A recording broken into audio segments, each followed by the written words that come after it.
Guy Clarke here. Welcome to the agenda on the Blood Red channel as we talk all things Kylian Mbappe. Is it just a pipe dream? How much would he cost?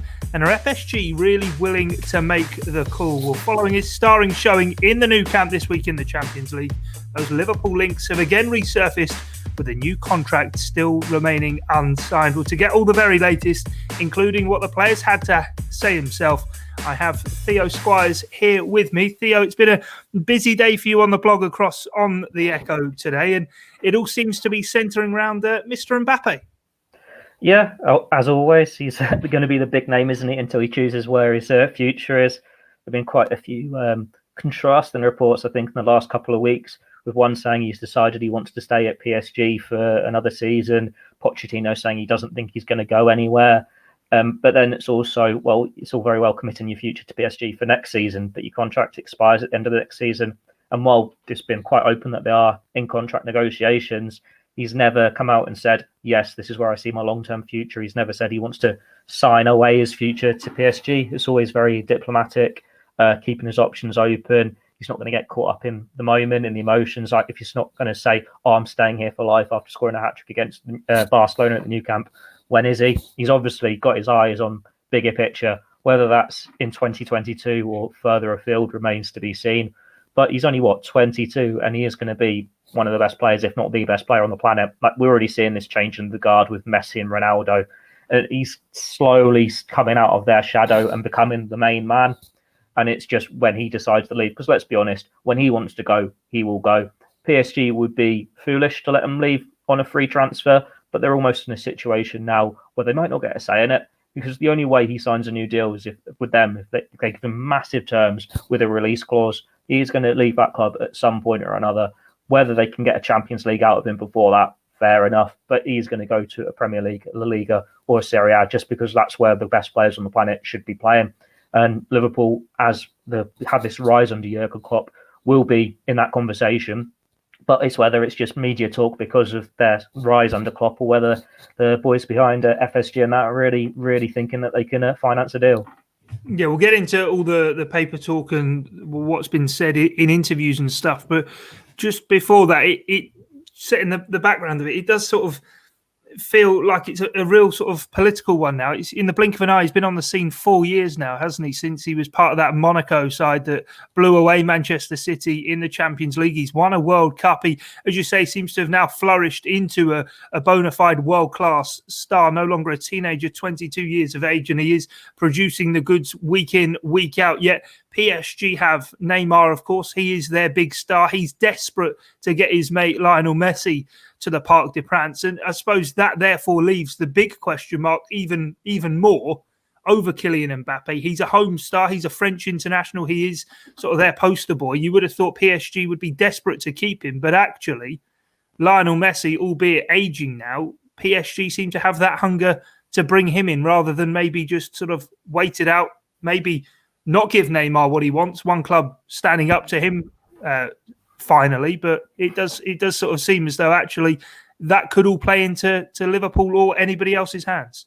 It's a curious one with Neymar, because ever since he left Barcelona, the feeling has been he wants to go back to Barcelona, and we know there's been talk of that in the past, and the only reason it's not happened is because Barcelona just can't afford him. They are in ruins financially at the moment, and as soon as that happened and it became just clear how bad it is for them, it's, Lionel Messi might be leaving, and Neymar wants to get him to PSG.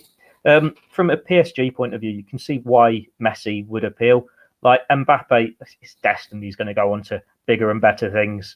But Messi, he's at that stage now where he's already won everything he can with Barcelona. It's just going to be continued success, and it's whether he's got that hunger to try it elsewhere. Obviously, he'd love to play with Neymar again. He's one of his closest mates in football, along with like Luis Suarez. And you think, well, if you go to France, you could give them the Champions League that they so desperately crave. Players have gone and failed, like Zlatan Ibrahimovic, but you're still winning domestic treble after domestic treble pretty much. You're going to win league titles. You're going to be scoring a hat load of goals because you are by far the best team in that division. And I suppose it's just that realism from PSG that Mbappe is going to go at some point, but it's going to look like a bit of a power move from them if they could get arguably the greatest player ever. And it's just enjoying the ride while they can. Mbappe's given him good service. Obviously, they got to the Champions League final last year. And there is going to be a stage where he will want to try himself at higher levels. curious thing is why Neymar suddenly is happy at PSG. It's no longer this place where it's a bit too easy for him. He was supposed to be going there to win the Ballon d'Or, and he's not come close. Mbappe is the one who's stolen that thunder, and you think he'll be the next big chancellor there. He's happy to get Messi alongside him. It's definitely a curious one to keep your eyes on, because there is going to be a change in the guard in football. Like we've seen Messi and Ronaldo dominate now for 15 years, and you're just used to them scoring goal after goal, and they still score goal after goal. They still win the trophies, but they're not as invincible as they were. Them being on the pitch is not enough to guarantee victory. It's not enough to guarantee the biggest prizes. Mbappe will be at this next club if he gets this move right. Yeah, as you say, it does feel this week that phrase changing of the guard has been used an awful lot around Kylian Mbappe and Erling Haaland as well. But on Kylian Mbappe then, a few reports swirling around today, as say you've been covering it on the Echo. What has actually been said, and what could actually be read into it, Theo? Well, it's reports in France claiming that 4 teams are interested in Mbappe who think they could realistically afford him, and that's Liverpool, Manchester City, Real Madrid, and Juventus. Now, Juventus is on the condition that Cristiano Ronaldo left the club, and that would be similar to, I suppose, Liverpool. Like, you can't imagine Liverpool being able to finance such a move unless a Mohamed Salah or a Sadio Mane left. It says Barcelona have long since withdrawn from the race because they know they just can't afford him. And then it's, well, which of these 4 do you go for? Considering Manchester City's millions and the fact that Aguero's getting on a bit and they need that striker, I'm surprised they've never been linked with him more, but they've always been more of the Messi camp, haven't they, with Guardiola there. Real Madrid have obviously been heavily linked. It's obviously been, for some time, reported that Real Madrid is the dream move for Mbappe. He's a French World Cup winner, so his idol's obviously going to be like Zinedine Zidane, who is their manager and grown up watching him win the World Cup, been a star player for Real Madrid, been the most expensive player on the planet, etc. But considering Real Madrid's form, Zidane's future is by no means certain. There are reports suggesting he could be gone in the summer, and then it is basically free-for-all. Who can convince him that it is the right move? Obviously, you've got the Nike links there, whether that could be enough to help Liverpool out, and it's just who can raise the money. It's saying, I think, his wage demands will be like over 30 million euros a year. PSG would be wanting 200 million euros for him, which would be insane money. But how can you demand that sort of fee for a player that is going to be a free agent in 2022? They're going to have to get him to sign a contract if they want to get anywhere near that money. Because even if they sell him in the summer, you're not going to get that, not with the coronavirus pandemic and everything. And then it's just where there's a release clause in it. It does interestingly say that Liverpool do think they could have the funds or put together the funds to finance a deal. Obviously, read into that what you want, because they obviously struggle to sign a centre back for whatever reason, and they've had to be a bit creative with funds in the past year or so. But this is in the midst of a pandemic. In 2022, touch wood, everything will be a bit more normal. We'll have a bit more stability there. Clubs will know what the finances they've got. And in 18 months' time, obviously, Salah, Firmino, Mane, they'll all be that bit closer to 30, on the decline slightly if you want to write them off just yet. See, Salah and Mane showed in midweek they're still scoring goals. They're still very high-quality players. But the time will come where Liverpool have to make a decision. Do they stick with them and then come to that stage where they can't resell them, they just get as much as they can from these players? Or do they sell them while there's a bit left in the locker, but they can get a good fee and they can go to in Italy or Germany, France or Spain, where it's not quite as intense, where they can prove themselves elsewhere, and then Liverpool have a big financial boost to go and sign that next talent. With Jurgen Klopp's contract expiring in 2024, a lot of the players at Liverpool's contracts expiring in 2024, 2025, it is very much Klopp's delivered the Premier League, he's delivered the Champions League, he's built a great team. Let's see him start the next one. That's why you've got like Harvey Elliott there, Curtis Jones. Trent's obviously going to be part of the long-term future. And it's just getting this gradual process into the next guard of players coming in. And Kylian Mbappe would certainly fit into that if FSG are actually able to stump up the cash. Whether you believe they are or not, it's impossible to say. Like, you just can't imagine it at the moment, any team being able to spend that sort of money on a player. But in 12 months' time, we might be saying something completely different.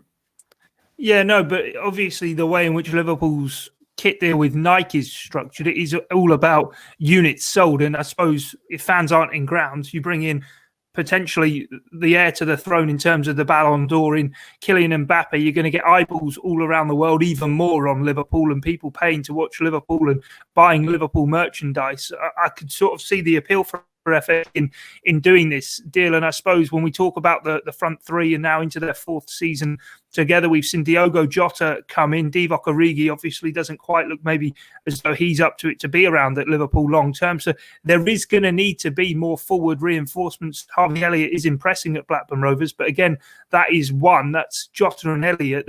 There seems to be a big space vacated for a potential superstar, and Erling Haaland as well has been spoken about. I know he's a man of few words. He was asked about his future after Dortmund's Champions League game, and he said it's always nice when someone wants you. That was in respect to links to Real Madrid. Real Madrid can't buy all of them, Theo.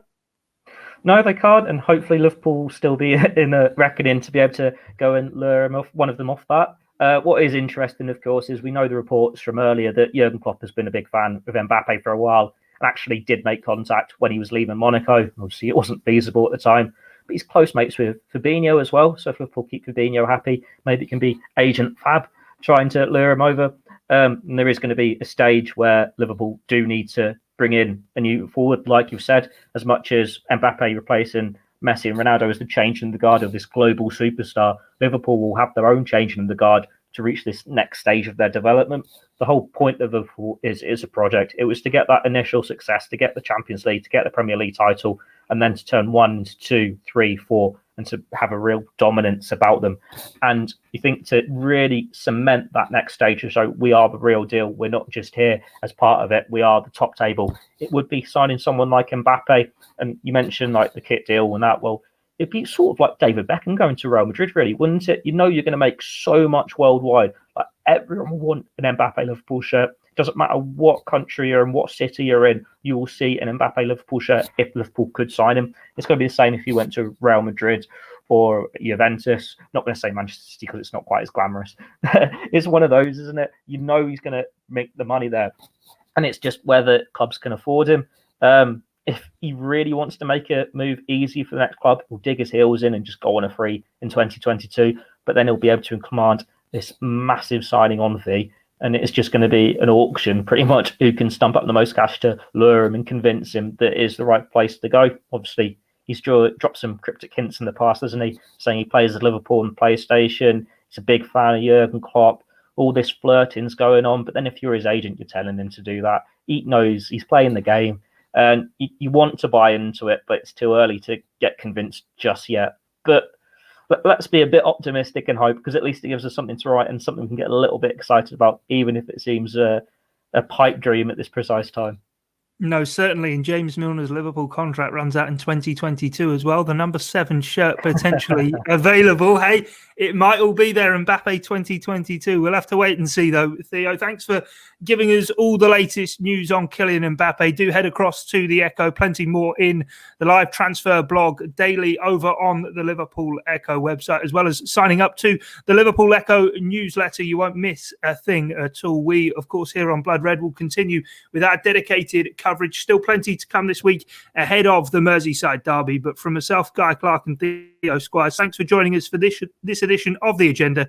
It's bye for now.